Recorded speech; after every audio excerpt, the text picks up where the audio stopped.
Good afternoon. I hope this Thursday afternoon finds all the friends and family of Faith Presbyterian Church well, healthy, and safe. A little bit cloudy this afternoon as I'm sitting out here in the Rose Garden, uh, just thinking about some things and thinking about and praying for y'all and thinking about the situation we're in. And as I was thinking about this, what came to mind today was for our midweek devotion is Psalm 121. Let me read that to you. I'll be reading it from the New King James today.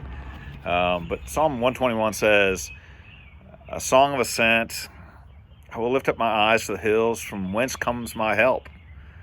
And my help comes from the Lord who made heaven and earth. He will not allow your foot to be moved. He who keeps you will not slumber. Behold, he who keeps Israel shall neither slumber nor sleep.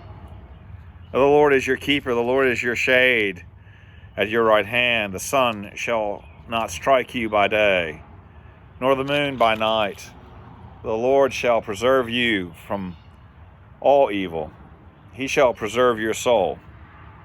The Lord shall preserve your going out and your coming in from this time forth and even forevermore. I want just two thoughts on this passage here that set our focus upon God. And the first is that God is our help. That's the first thing that we need to understand. God is our help. It's interesting that at the beginning, the psalmist refers to the hills. Now, the hills a possible refuge here. I'm reminded in the Sound of Music, when the Von Trapps are escaping from the Nazis, the Mother Superior quotes the first part of Psalm 121, I will lift up my eyes to the hills, from whence comes my help.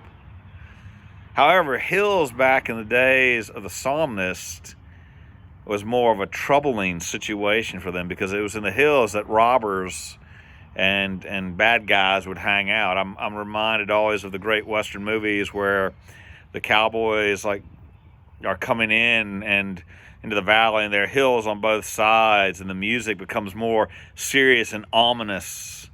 And the rock slides down a hill, startling a horse, and then all of a sudden, before you know it, there's an ambush by the bad guys who are hiding up in the hills. In fact, even in Luke chapter 10, the Good Samaritan, we read that parable. A man was going down from Jerusalem to Jericho, and he fell among robbers.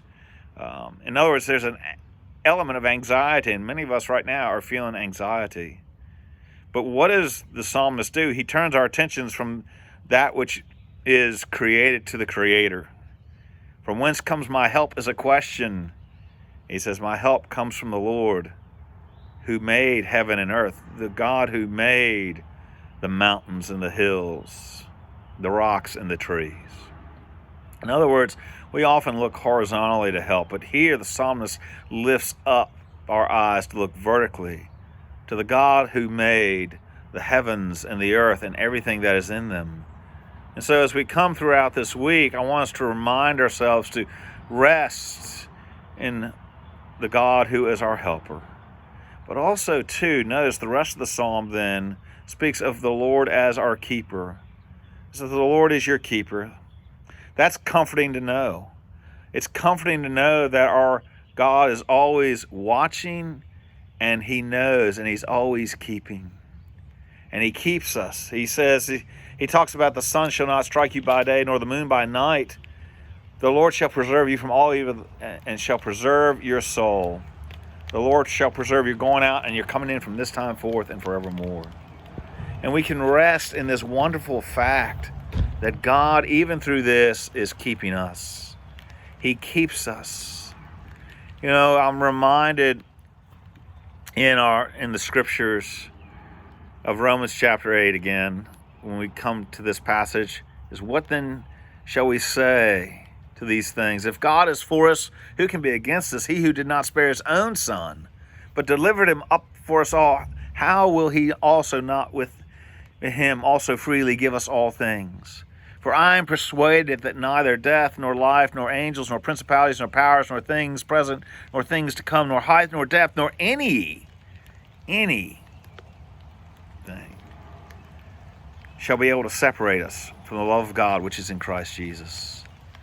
And so, beloved, as we come today and as we think about this thing, let us remember that God is our help and He is our keeper.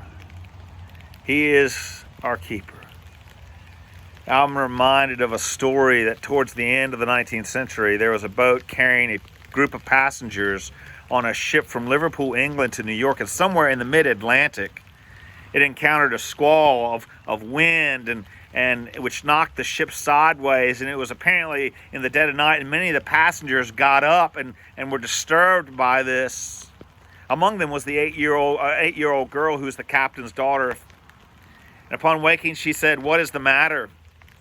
And it was explained to her that a wind had knocked the ship sideways and caused some alarm. She asked, "Is my father on deck?" They reassured, "Yes, indeed, your father's on deck." So what'd she do? She went and got back to bed and fell asleep. Beloved, as we deal with these times, these days in our lives, let us take assurance that our Father is on deck, that He watches over us and is caring for us.